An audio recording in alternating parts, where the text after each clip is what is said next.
So we do have Monty doing stuff. He's around. In a sense. We talked about a bunch of the stuff he did where he's basically just hovering around Jarrett for the month. But on the primetime special, he does have maybe the best squash match in Impact history. It's so funny, like, reading about the, like, backstage shit of it. Yeah, so, like, the squash, it was very straightforward. It's the best squash match in history, not because it's, like, particularly notable. He just hits 3 pounces. He's wrestling Brian Gamble, who Mike Tenay says was an American Gladiator, which made me think he was, like, one of the cool guys in American Gladiator. That's what I thought, too. And no, he was just a contestant on American Gladiator. That means you're not... Did he win? I don't think so. If he wins, you can call him that, but... Like, when you say, oh, they're an American Gladiator, I think of, like, you know, Matt Morgan was an American Gladiator. Magnus was there's a weird number of TNA American Gladiators. Magnus was a TNA Gladiator, or a Gladiator in the UK. Oblivion, the big O. But contestants? Fuck off, Mike. But yes, he hit 1 pounce. The crowd chanted 1 more time. He hit a 2nd pounce. The crowd chanted 1 more time, and he hit a 3rd pounce. And my favorite thing is, like, every time he hit the pounce, like, Brian Gamble was dead. So he'd spend, like, 30 seconds just picking up Brian Gamble and, like, holding him in place before then pouncing him again. It was great. My favorite... I thought it was all, like, Monty just reading the crowd.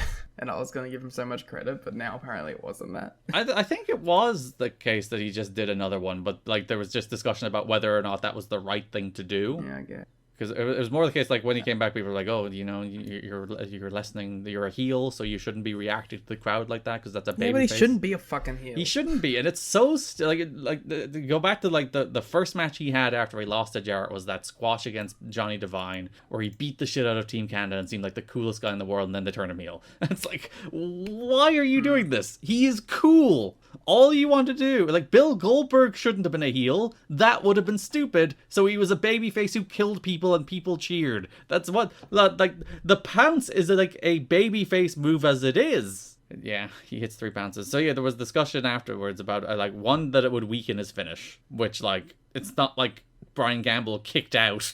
Like, he just did the movie. And, like, even the way Monty set it up, as I said, he kind of emphasized that Brian Gamble was fucking dead after 1. He could not stand. And Monty's like, I'm going to pounce him again.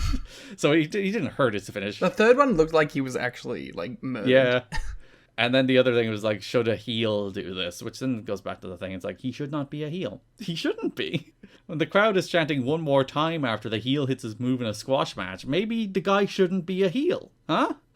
VG James and Sean Waltman telling him that it made his finish look weak because he had to use 3 to beat him. He didn't have to use 3 to beat him. He chose to. He did it because he's an ass. Yeah. These people. Brian Gamble, an extra on the TV show Mortal Kombat Conquest. Oh, that's a good acting credential right there. Which also featured appearances from Meng and Wrath. Do you think he was, like, hanging out with the wrestlers on set? It's like, hey guys, I'm a wrestler too. Maybe. Brian Gamble, have you heard of me? When was the show? It was during Nitro era. Oh, so he couldn't even be I was the guy who was pounced by Monty on TV that time? No.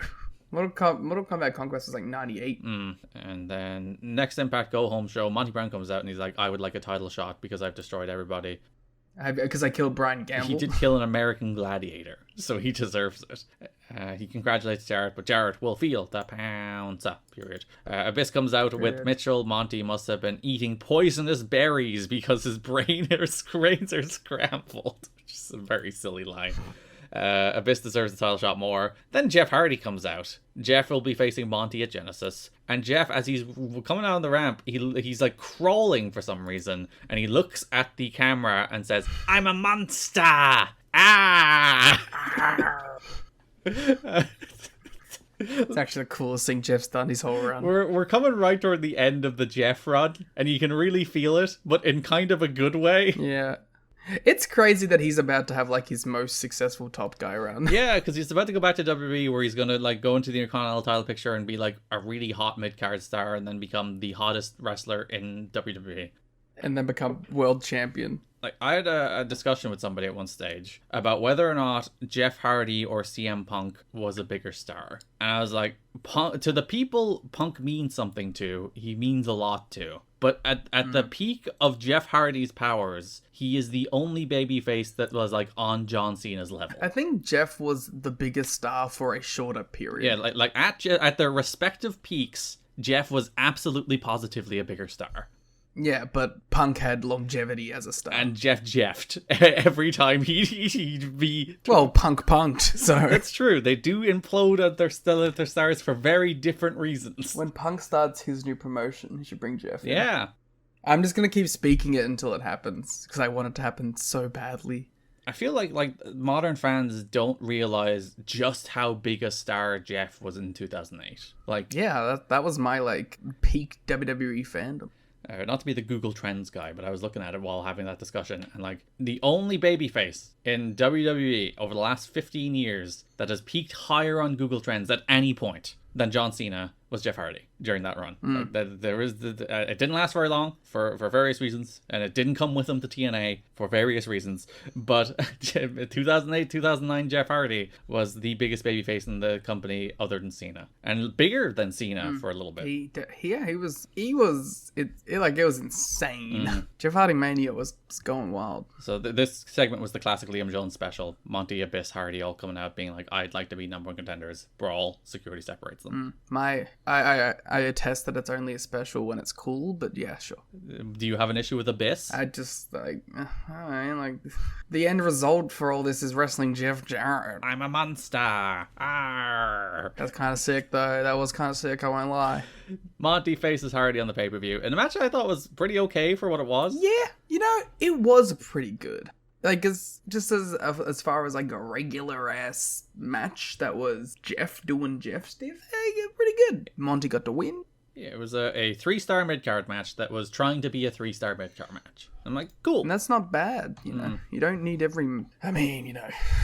An AEW pay-per-view, a little more of a high bar. But for what we have now, you know, I'll take a 3-star mid-card match. But, like, part of the reason some AEW pay-per-views do feel very badly paced is, like, everyone is going out there to have their 4.5-star match. And when, like, sometimes when that hits, you get, like, best pay-per-view all time. And then other times it's, like, when everybody goes out there to have their 4.5-star match, it's like, ugh, guys, it's exhausting. We had a million near falls in the last match. We were having a million near falls in this one, a million near falls in the next one. Sometimes it's like we went out there to have a 3-star pay-per-view match and we had a nice 3-star pay-per-view match. It works for pacing, I think. I don't think you need it all the time. I think it really depends where on like textual stuff, but I do get the value in it. Hardy tried to run along the rail, or not the rail, like, because the impact zone, there's the rail, which is like just a regular, very thin rail, which you couldn't really run along. And then behind that, there's the pit of fans, and behind that, at the front of the bleachers, I guess, there's like a little row that like denotes the front of the bleachers. So Hardy ran along that and tried to jump onto Monty, but he did the same thing he did when he tried to jump onto AMW, where he like briefly stepped on the rail but continued his momentum onto Monty. I'm like, are you like magic? Can you just stand on things like that and not die?